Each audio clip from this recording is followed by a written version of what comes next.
కేంద్ర మంత్రి బండి సంజయ్ గారు సిరిసిల్ల మీద దృష్టి పెట్టి మరి ఇక్కడ ఆత్మహత్యలు కాకుండా కేంద్రం నుంచి మరి వీళ్ళ స్థితిగతుల గురించి తెలుసుకొని మరి ఈ బడ్జెట్లో పద్మశాలీలకు ఏ రకంగా బడ్జెట్ కేటాయిస్తారో మరి ఈరోజు ఆలోచన చేసి మరి మా పద్మశాలకు సంబంధించిన బడ్జెట్లో సిరిసిల్లకు ప్రత్యేక ప్యాకేజీ ఏదైతే ఇక్కడ ఉన్నటువంటి సెంటర్ను గతంలో వరంగల్లో పోయింది మరి అసొంటిది మరి ఇక్కడ నేత కార్మికులు ఆత్మహత్యలు చేసుకోకుండా మరి టెక్స్టైల్ పార్కును మరింత అభివృద్ధి చేసే దిశగా ఈ బడ్జెట్లో కేటాయించాలని నేను బండి సంజయ్ని కోరుతా ఉన్నా.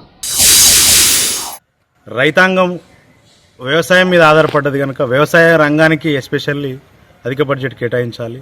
అదేవిధంగా రైల్వేలు కేంద్ర ప్రభుత్వం పరిధికి వచ్చేటువంటి రైల్వేలు కానీ పోస్టల్ డిపార్ట్మెంట్స్ను కానీ కింద ఉన్నటువంటి ఉపాధి హామీ పథకానికి సంబంధించినటువంటి కానీ అదేవిధంగా కేంద్ర మంత్రికి సంబంధించిన కేంద్ర ఆవాస్ యోజన పథకం కింద ఇండ్ల నిర్మాణానికి సంబంధించి ఎంతోమంది ప్రజలు తెలంగాణ రాష్ట్రంలో ఇండ్లు లేకుండా ఉన్నారు. వారికి సంబంధించి ఇంటి నిర్మాణానికి సంబంధించిన నిధులు కూడా అధిక సంఖ్యలో పెద్ద ఎత్తున బడ్జెట్లో మా తెలంగాణ ప్రాంతానికి అధిక బడ్జెట్ కేటాయించాలని చెప్పి తెలంగాణ వాసిగా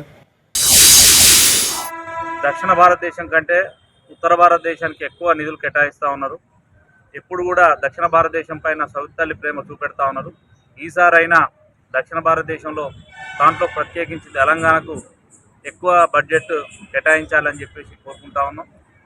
ఉమ్మడి వరంగల్ జిల్లాకు సంబంధించి కాజిపేటలో రైల్వే కోచ్ ఫ్యాక్టరీ కావాలని చెప్పేసి ఈ ప్రాంత ప్రజలు ఎప్పటి నుండో కోరుకుంటా ఉన్నారు. ఆ చిరకాల వాంఛ ఈ బడ్జెట్లోనైనా నెరవేరాలని చెప్పేసి ఆ విధంగా కేటాయింపులు ఉండాలని చెప్పేసి కోరుకుంటా ఉన్నాం. వాస్తవానికి ప్రభుత్వం బడ్జెట్లలో కూడా నిజంగా రైతాంగం దేశానికే రైతే రాజు, రైతు లేనిదే రాజ్యం లేదు, రైతే దేశానికి వెన్నుముక్క అని ఈరోజు ప్రభుత్వం ప్రగల్భాలు పలుకుతూ ఉంది. అందుకోసం ముఖ్యంగా వ్యవసాయ రంగాన్ని ప్రాధాన్యత ఇస్తూ వ్యవసాయ రంగంలో అన్నీ కూడా ఎక్కువ సబ్సిడీలు పెంచే విధంగా ప్రభుత్వం చర్యలు చేపట్టాలి. అంతేకాదు వ్యవసాయ రంగంలో రైతులు పండించిన పంటకే అవుతుందో ఇప్పటికీ గిట్టుబాటు ధర లేక ఇప్పటికే వ్యవసాయ రంగం మీద ఒక గ్యారంటీ చట్టం లేదు. ఇలాంటి పరిస్థితి కనబడుతుంది.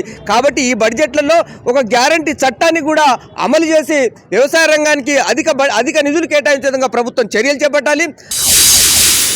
వ్యవసాయ రంగానికి మౌలిక సంబంధిత రంగాలకు బడ్జెట్ని ఎక్కువగా కేటాయించి వారికి కనీస మద్దతు ధర వచ్చే విధంగా బడ్జెట్ ఎక్కువగా ఉంటే బాగుంటుందని భావిస్తున్నాను. అదేవిధంగా విద్యారంగానికి, కార్మిక రంగానికి ఎక్కువ నిధులు కేటాయించి కార్మికులకు ముఖ్యంగా కనీస వేతనాలు అమలయ్యే విధంగా ఉంటే బాగుంటుందని నా అభిప్రాయము. కేంద్ర ప్రభుత్వము ఈ పార్లమెంటు సమావేశాలలో రైతు అనుబంధ రంగాలైనటువంటి వాటికి కూడా పెద్ద ఎత్తున కూడా మరి ఆర్థికంగా బడ్జెట్ కేటాయించాలని చెప్పి కూడా ప్రజలు ఆశిస్తున్నారు.